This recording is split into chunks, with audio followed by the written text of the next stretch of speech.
Hi guys, Sifu Mark here, and I have to ask for you to please press that subscribe button and press that like button, and also leave a comment if you can. It is an absolute pleasure to speak with one of my heroes. I can vividly remember watching him compete against other famous martial artists of the time on WMAC Masters. He wore a signature ponytail and true to fighting style wardrobe that looked as if it came out of a Soul Calibur video game. He is a former student of Master Dennis Brown in Shaolin Wushu, as well as Sensei Tayari Cassell. He is a seven-time national grand champion in both forms and fighting. He is the epitome of hard work and dedication as he runs BAM's Martial Arts and Fitness in Laurel, Maryland. BAM being an acronym for Better Attitude Makers. Please welcome Master Willie, the Bam Johnson. How are you doing today, sir? Good. How are you? Thanks for having me. Quite all right. Hey, thank you for coming on. You have no idea. You truly are one of my heroes growing up, literally watching you on that TV show. I'll never forget you. So actually having you right in front of me, well, not really right in front of me, but speaking to you, it's wow. that's all I can say. Thank you. It's absolutely awesome, sir. Absolutely awesome. So I know your time is very precious because you have a teaching schedule and stuff. So let's go straight into the interview. Sensei Johnson, Sifu Johnson, sorry. How did you start the martial arts? Bruce Lee's Chinese Connection. At the age of 6, well before 6, everybody know my story, coming up in the projects. Good family, but also, going up during those times, there were a lot of things happening around you and some things happening to you. And I was going through a lot, that I would not tell my parents. Seeing my parents, what people don't understand about the urban environment back then, it was a wonderful, respectful community. People took care of people. We learned how to respect one another. But there was still some lack of, that is like dealing with protection of our children and, just awareness of, good people doing bad things to kids. And people did some bad things to me as a kid. And I was always good with being able to hide what I was going through from people that I loved. Because I seen my mom, what she was going through, with my dad. I knew what he would do if I told what was happening to me. And so I learned to shield those emotions and just exist as a kid. And one day my parents allowed me to go to the movie theater with a friend. And back then you would see all these commercials like 5 Fingers of Death, all these karate commercials and black exploitation movies, Superfly. I mean, that was the joy of watching TV back then. And I never thought, I always wanted to, but my mom let me go. And I went to the movie theater and I still remember it as clear as day. There was a line from one end all the way around the corner. We ain't talking about one line. We talking about rows of 3s of people just waiting to go into this movie theater. And I'm in that line, man, and I could just feel the energy. Oh man. I remember going in there, sitting down on in that movie theater as a kid, and I looked up at that screen and I seen Bruce Lee stand up for what he believed. I seen a man who became a hero, and in a short period of time, I no longer seen that man, I seen me. Bruce Lee gave me the strength to believe that I could break through everything that I was facing at home and in my community. And when I walked out that movie theater, I was never the same. I began to practice martial arts, teach myself martial arts. I mean, back then you could find magazines and books everywhere. So I would steal books, I would steal magazines, I would make nunchuckos. Dojos was everywhere in the inner city. I would go and just sit and watch. And that's what got me started, man. It was, I guess it's like hip hop. You fell in love with music and you found a way to creatively express it in your own manner. And that's what I did. And that's how I got started. And I found other instructors at the community centers and in the dojos that was in the urban communities. And people seeing my passion and my love for the arts. And they just welcomed me with open arms, like a real instructor would do. There was no price tag that they could put on me for what my love and my expression was. Bruce Lee saved my life. He saved my life. And that's how I got started. Does that answer your question, or? Yeah, I mean, yeah, it does. But I will ask you this though, Master Johnson. So I know that you are a master of multiple martial arts styles. So which style did you start with? What was the first one? I started with Kang De Kwan with Master Kenneth Parker at the McKim's Community Center. From Kang De Kwan, I went to Goju Ryu with Master Garcia Davis. And that once again, growing up in the inner city, what everybody got to think about is a melting pot of fighting. So you're learning wrestling at the community center, you're learning street gymnastics, you're learning how to box. You got to learn how to fight, man. I come up in the city of Baltimore, you know what I'm saying? You can learn all those things, but you got to intertwine and learn other elements. So when people talk about mixed martial arts, everything's what mixed to us. So, but the actual structure systems, yes, it started with Kang De Kwan, went to Goju Ryu with Master Garcia Davis, and then thank God I stumbled across a Kung Fu school with Master Tony Lin, who is the brother of Willie Lin that taught my instructor, Master Brown.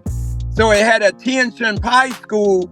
That's what Shaolin Woo is. The basis of it is called Tien Shin Pai Kung Fu. So Master Willie Lin had a school in Washington, D.C. Master Tony Lin had a school in Baltimore. So I would go there and just sit on the sideline and just learn the forms by making them up, because I could always comprehend stuff. When you're hungry for something, you can get it. There's no excuses, and that's what I was able to do. And Master Tony Lin, I knew he knew what I was doing, because the very next day he would then teach a class teaching the other element of the form. So he knew what I was doing. And finally, after getting enough courage to go out, because I knew what I wanted to do, I knew to change my circumstances, I had to go to tournaments in order to get into movies. My mind was that if you get in a movie, you could change the course of everything. You know, the poverty, the finances. So reading the magazines, reading the books, practicing and training, going to movies every day. My whole life was nothing but martial arts. I would see the ratings of the martial artists like Cynthia Rothrock, Nasty Anderson, Joe Lewis, Chuck Norris. So, and then Wushu was just becoming popular. So for me, doing street gymnastics and doing karate and doing Kung Fu, and because Master Brown was on the cutting edge of Wushu, I was blessed to combine the elements of hip hop and, the breakdancing, the rap, the rhythms, and all the things we see today. I was able to bring them things into what I was doing. And Wushu was the closest thing to doing that. So when I realized that I wanted to change my life, I was able to write letters and stuff. I mean, it's just what I do now. I believe if I could say one thing to any kid that's creatively expressing out themselves right now, I say to any adult, don't stop them. Just help them and guide them, but don't judge them. Let them be who they are. And that's what my parents allowed me to do. They didn't understand what I was doing, but they didn't stop me. So the letters that I wrote, they were able to help me get sponsorship from McDonald's, local stores, and 7-Eleven. And I got enough money to get on a bus to go to New York City at 17 and compete at Madison Square Garden for the All-American National Championship. And I competed with my first broadswords from Tien Shin Pai, and I met all my heroes there. Remember, I'm talking a 17-year-old kid going to New York, getting on a bus, not knowing anything. And New York was bad during that time. And guess what I ended up doing? I ended up winning the All-American Championships. That changed my life.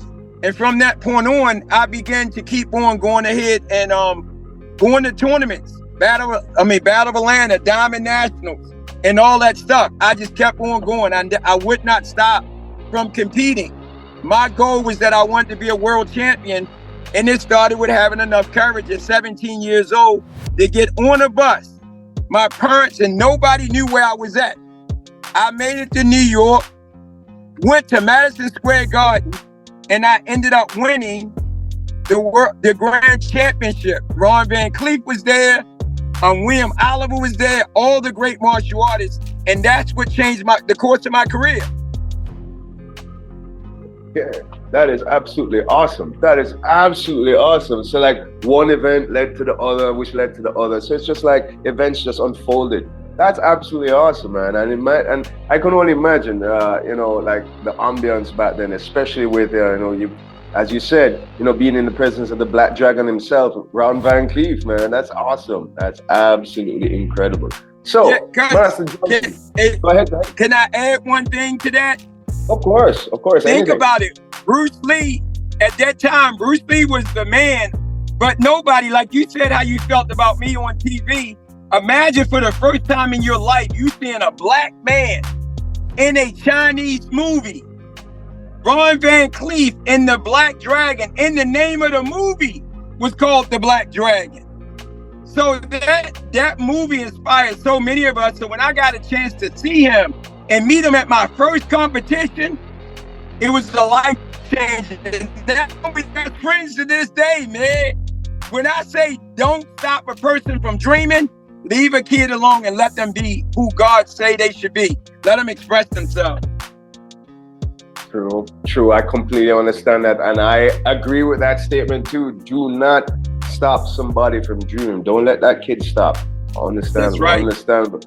It's incredible, man. That's an incredible life. You have led a full, I won't say a full life, not yet, because you ain't done yet. But you've led a good amount. You've done a good amount in this life already. So I do have to ask you one question, though.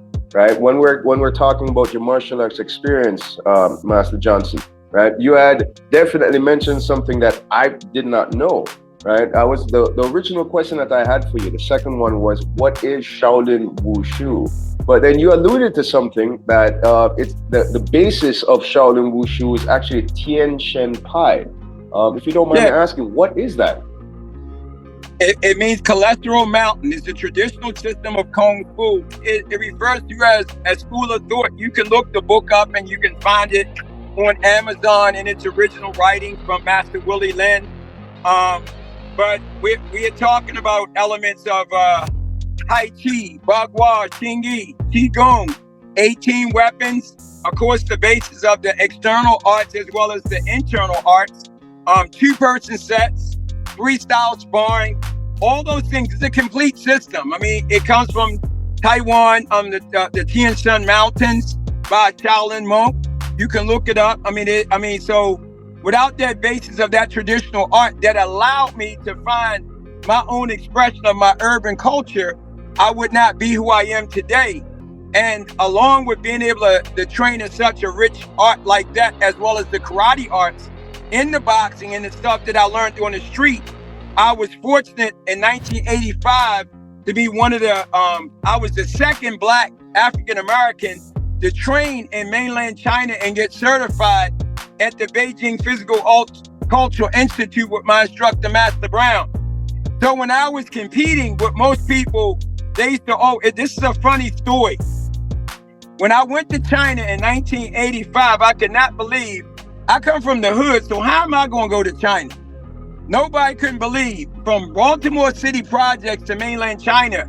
But I knew that when I went to China, I might not ever get a chance to come back again. I knew that what I had to do was figure out how can I learn a formal weapon so when I come back to the United States, I can beat the world champions and end up winning a world championship. Because at that time, you thought if you became a world champion, you make enough money, you get into movies, and you can change the course of history for your family. Well, I went, and when I came back, guess what I did? I beat the world champion in forms and weapons. So I had that, what nobody knows, I had made up the form while I was in China. And I had made up the weapon based upon my creative expression. So the coaches allowed me to refine my creative form that highlighted my ability. So when I came back, I knew that I didn't have years to spend in learning a new form in a weapon. I had a short amount of time where I had to go back and I had to win. I had to get off of welfare. And that's what I did. I came back and I won the world championships. That's awesome, man. That's awesome. And that shows your drive. Like you needed to get this done, so you got this done. It's amazing when when the things you can do when you put your mind to it, right? That's right. Yes. Well, not only just putting your mind to it, circumstances behind that as well, you know. Because those were not just some light circumstances either that you had; those were more extenuating than anything else. So, getting back to Tien Shen Pai and Shaolin Wushu, Master Johnson. Going back to the second question, is it? I know you had referred to it as a complete martial art. So, my question is it practical for fighting?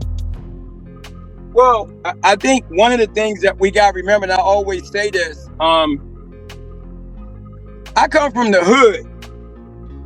I'm just waiting for one of the kids to come out. And I might have to pause just to go and get it and come back. But sure, no problem. I come from the hood. I come from the gutter, from projects, from gun violence, drugs, and everything. What I always ask people, how in the hell can I wake up every day in the projects and not know how to fight? So the survival instincts that I had to learn to adapt to in the hood, that influenced my expression of the martial arts.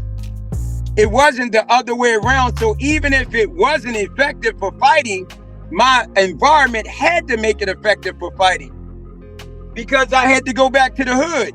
Going back to the hood, if not, you're going to get eaten alive.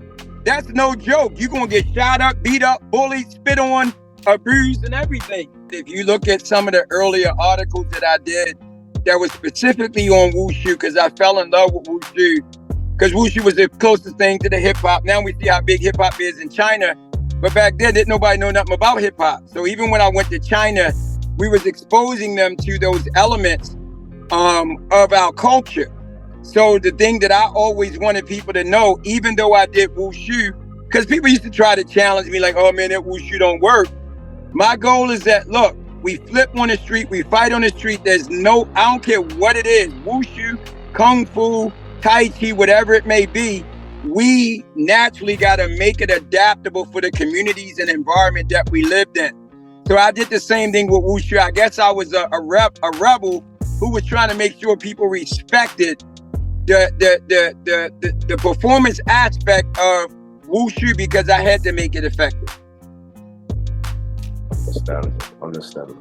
You know, a lot of the times, most people they look at the term Wushu, and just because Wushu is normally referred to that performance art that is performed in China, and a lot of traditional Chinese martial artists like to look down on Wushu and say, hey, Wushu's not really, it's not practical. It's just for performance. But what people don't realize is that the term Wushu in Mandarin literally means martial arts. Yes. Right? Yep. So like when people think of the word Kung Fu, they refer to they refer to martial arts as Kung Fu. But literally Kung Fu means a term, Kung Fu is a term that literally means a skill acquired over time. So in Cantonese, the equivalent to Wushu in Cantonese would be Mo Sut, right? So it's not even Kung Fu, it's Mo Sut, right? So since we're on that topic of Kung Fu and what it literally is, Master Johnson, I have to ask you this question, and I'm itching to hear what your answer is. What do you believe is the hardest part of developing one's Kung Fu in terms of martial arts? Well, I think in this day and age, everybody want a belt. They don't want to spend enough time to go through the basics, the small little intricate movements that really allows you to find yourself and discover yourself. They too busy trying to get a belt. It took me a long time to make progress because it's kind of like how we started this conversation. Every journey of learning a new technique is trying to find a way to express yourself through the execution of that. That's what Kung Fu is all about. It's about the art of personal expression. So to me, having enough patience and not getting mad and getting frustrated. I'll use, for example, when I first learned the broadsword, my instructor, Master Brown, said, go out, practice this form. So he showed me probably like 3 moves. He went in the office. He probably was gone for about an hour. And I got upset and got mad because I was wondering what was Master Brown doing? Why wasn't he coming back to teach me a couple of moves? Every time I wouldn't practice, he would say, "Bam, you're not moving," because he can hear the sound of the sword kinging in the air or the stomping of the feet and the breathing. Most people think that, you know, when nobody's not watching, I can cheat and get through and I can still make progress. The true essence of really getting good that I learned from my teachers is what I do when I'm not with my teachers that determine how well I really learned how to express the art of Kung Fu or anything that I'm doing. So it's what you do on your own to remember those fine little small details to make them a part of you. It becomes your music. It becomes who you are. It becomes your life. That's why martial arts becomes a way of life. That's why so many people quit today, because they want a belt. They don't want to live it, breathe it, and be it. I know martial arts can change people's lives. And I will give my life to know that the one thing that did not, you know, is going back to understand that most difficult moment of learning those little intricate movements allowed me to become the person I am today. And I will never abandon martial arts because it never abandoned me through my toughest times. Very good answer. Very good answer. So what I'm hearing from you, Master Johnson, right, is dedication. Dedication, you know, the dedication to master the craft. But even more so that I'm hearing from you, right, is to find motivation for said dedication, right, which is even more important. Because if we can't find the motivation to do what we want to do, then there is no sense in doing it, correct? Exactly. But I think it got to be a higher purpose. If it's to get a belt, to win a title. When I was young and immature, I wanted to be a world champion. But really at the heart of it, I wanted my mother off of welfare. That's what people don't get. My mother was on welfare. She was hard of hearing. I seen people laugh at her. I seen people disrespect her. I seen people treat my mother like she was a piece of trash. Everything that I did in my life, even from the good and the bad, was to stand up because I had to grow up at a young age. I had to get on a bus at 17 years old and go to New York City. So it was no joke for me. I had to make sure that my mom never had to get a set of food stamps or welfare check. And I was gonna make sure no adult never put their hands on me and abused me and treated me like I was a piece of trash ever again. So my motivation is like what Bruce Lee did in Chinese Connection. He stood up to show people that you're gonna respect me as a Chinese. I had to stand up and show you that as a young black kid coming up in the hood, I'm not dumb, I'm not stupid, I'm not a piece of trash. And martial arts was that tool that gave me a chance to make my own music and to express myself. Yes, that dedication was for something bigger. Now think about it. What did it lead to? Empowering the next generation, just like Bruce Lee empowered me. That is incredible. That is absolutely what it has definitely led to. Better attitude makers. Completely understand. I completely understand, and I get you completely, Master Johnson. That is awesome. You must have a higher purpose that gives you the motivation to carry on with your endeavors. I definitely get it. Can I add one thing there? Of course you can, sir. Of course. Many people heard my journey. I was in trouble. I sold drugs. I was in shootouts. Anything that could happen to a kid coming up in the hood, I did, you know, and I ended up going to jail in a maximum security prison. What I tell most people is the greatest thing that happened to me. Because at that moment when I got locked away for 23 hours and let out for 1 hour a day, I wanted to hang myself. I wanted to kill myself. And I remember I dropped down on my hands and knees in 1989 and I said, God, if you give me another chance to use martial arts to empower the next generation, I will never abandon you. That was well over 30 years. When I came back to the martial arts, my instructor, Master Brown, said, you know what? When you got locked up, you missed so many opportunities. But I'm gonna tell you one thing, there's only one BAM. You're no longer BAM. You are the BAM. That's where the name came from, my instructor. The BAM, the one and only. So I always had motivation. I mean, that's coming up in the community. I was always happy. I don't care how bad things are. I always smile. I could uplift you if we were doing bad stuff or we were doing good stuff. So I realized that my instructor said the beautiful thing about martial arts and your charisma, you can use your charisma to hurt people, destroy people, and even sell death to people. Or you can use your charisma to uplift people and empower people. So when I came home from jail, wherever I went, Black Belt Magazine to a karate tournament, people would say, how you feel, Willie? I would say, super good and getting better. Oh yeah. I probably didn't feel that way. But do you realize what it did to everybody else when they heard those words, super good, getting better? They couldn't be miserable. They couldn't be upset. They couldn't be sad. And what's so funny, I said it enough that Black Belt Magazine, called Martial Arts Training Magazine, recognized me in 1 year as being the most motivational martial artist in the whole industry. That so is you never awesome. know what happens. You know what I'm saying? Hey man, I understand, because even by speaking with you for this small amount of time, Master Johnson, you've gotten me to smile. You've uplifted me. You trust me. You are definitely you uplift. Like, that's your personality, and that's the effect that you have. And that's great. And it's understandable why you were nominated for that award. Of course, definitely. So, we've spoken so much about, and you've said so much about how the martial arts have helped you, how it's helped you through prison. It's how what should I say, prison or jail? And it's also helped you to yes, you're incarcerated, and it's also helped you to help others, right? So my next question would be, of course, how has the training, right? How has your martial arts training helped you in your professional life?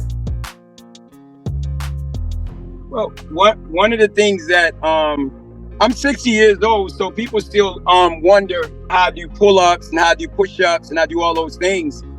And I do all those things because, I don't believe that I can't do them. I mean, I can't believe that anything's not possible. I think the training that I have done through my martial arts has allowed me to listen to my body and know when my body can't do something, and I find a way to flow with it. When it's time to be soft, I know how to be soft for my joints and my muscles. When it's time to be exertive and hard, I know how to be exertive and hard. And that gift is, it's just a part of my spirit. It's just something that I'm so busy living it and walking it that sometimes I have to stop for a minute and write it down to truly be able to explain it to people. Because to me, I think if you stay in martial arts long enough, especially through, I would say, the Chinese arts, the rhythmic fluid arts, what we learn is that we're no longer, whatever we're trying to explain to you of our interpretation, we're walking it and living it. So it's like, I can't stop and tell you what to do. It's like, walk with me and let's discover what's happening. It's like making music. Let's discover this journey of discovery. And if somebody can film it and document it, let me read it, because I want to see it too. I'm so busy in it and living it and feeling it and being inspired by it that I don't sit around, like Bruce Lee say a lot, and like a armchair martial artist writing about what my theories and concepts are. My theories and concepts are my wisdom through experience. Does that make sense? Makes complete sense.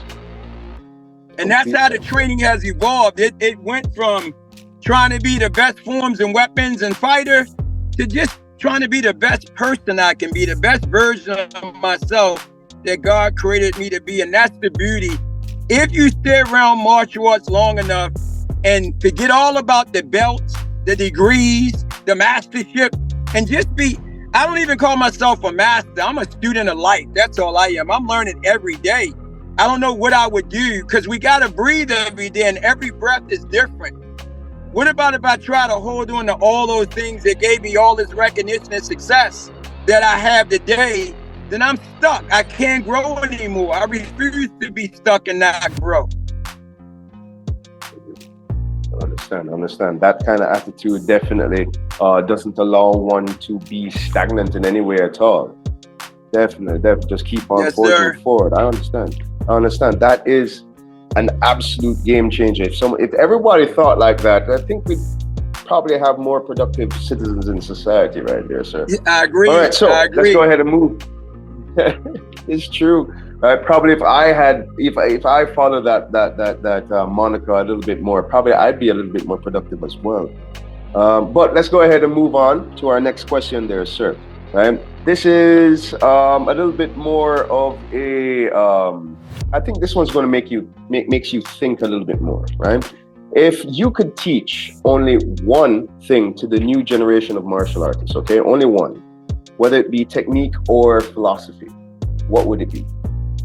Philosophy.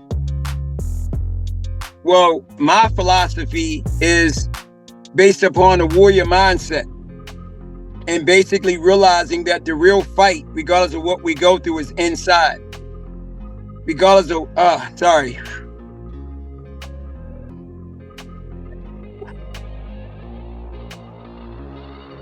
all my life I fought all those fights outside, thinking that they were the battle. Why did I have to go to jail to learn to realize that the real fight was inside? For every time I felt that these feelings that I'm feeling of being judged and, thinking I got to do all these bad things to make life better, if I'd have just took enough time to love me and look at me in my eyes and say that God don't create garbage, I'm a good person, regardless of what anybody say in this world, God created me to be unique, different, and special. And I must walk with respect, with self-love, and I must be disciplined and committed to being the best version of myself. That's what I would share with a kid. Learn to love yourself. Stick to that principle of you are a warrior. The battle is in here, not out there. You win this here, everything out there changes. But why did I have to go to jail to learn that? Why didn't somebody teach me that in martial arts? Why did they spend so much time on highlighting my physical skills and avoided an understanding of my cultural struggles that I was going through every time I went through the projects? The problem is that I think a lot of people never took enough time to listen to me. You were so busy trying to tell me what to be and what to do that you never even realized that when I probably got out the car to walk through the projects, murders and all the things we see in the press today, before it was publicized, I had to walk through it every time I came home from a tournament. And I had to see my friends murdered and shot. I had to see men run through the projects and shooting while we had a playground and we got a duck. I seen people beat to a pulp with a baseball bat, but nobody never reported that on the news. So if I had to go to jail to get that truth so I can share it, that's what I would leave a kid with. When I'm talking to you, you can talk all tough, you can talk UFC, you can talk about what's the most deadly art and all that. None of that's real. Because at the end of the day, when you got to deal with the real war out there in them streets, or even in corporate America, when you're dealing with somebody trying to manipulate you and take advantage of you and get over on you and humiliate you and abuse you, you got to stay calm and you got to intellectually still say what you feel, not worrying about what the consequences are. Because if your intentions are godly and right, in the end, you're going to win, because the cream always rises to the top.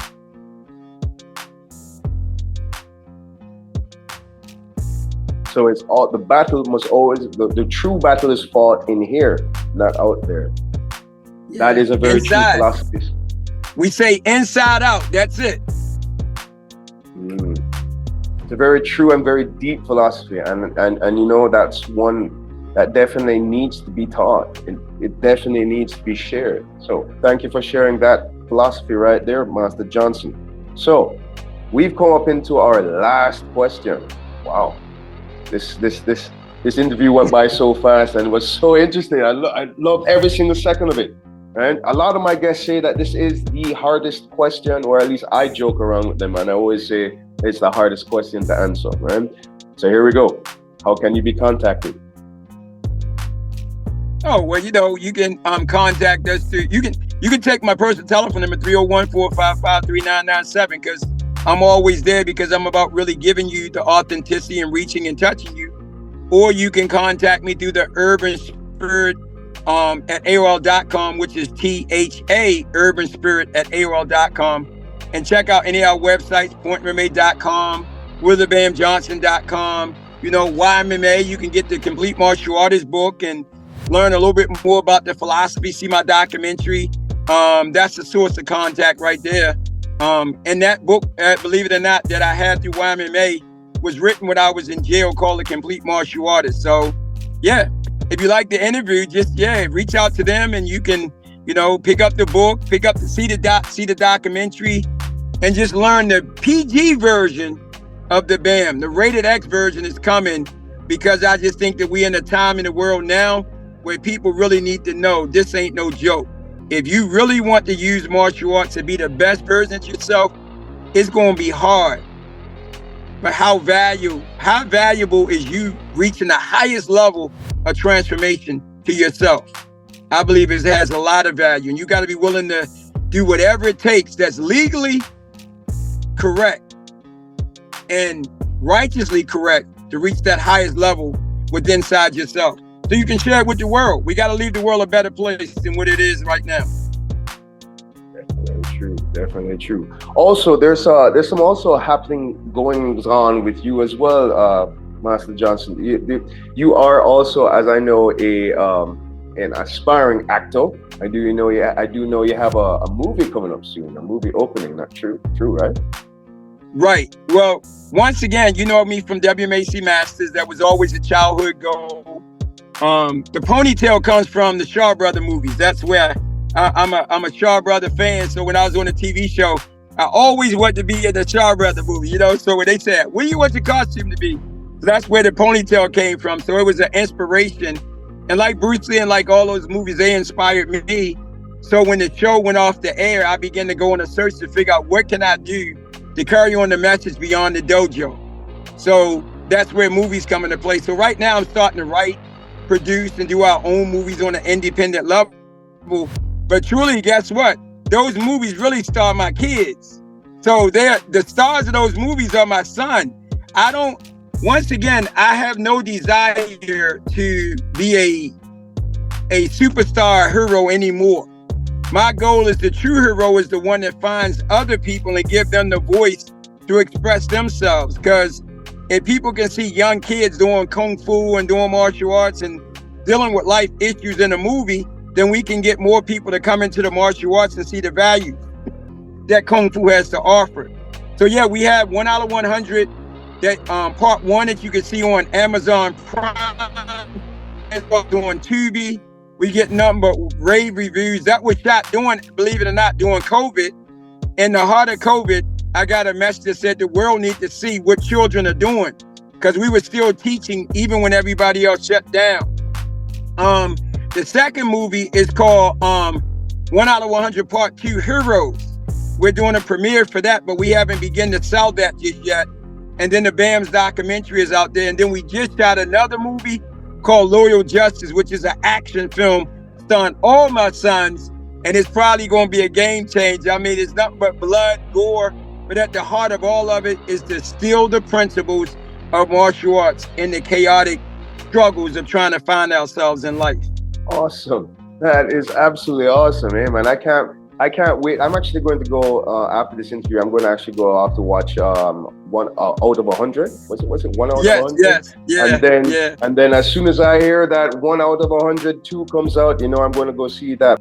Information for Master Johnson will be in the description down below, right? And every single thing that he had spoken about, his courses, the movies, and everything will be down in the description below. Also in the description below will be a link for Feiyue shoes.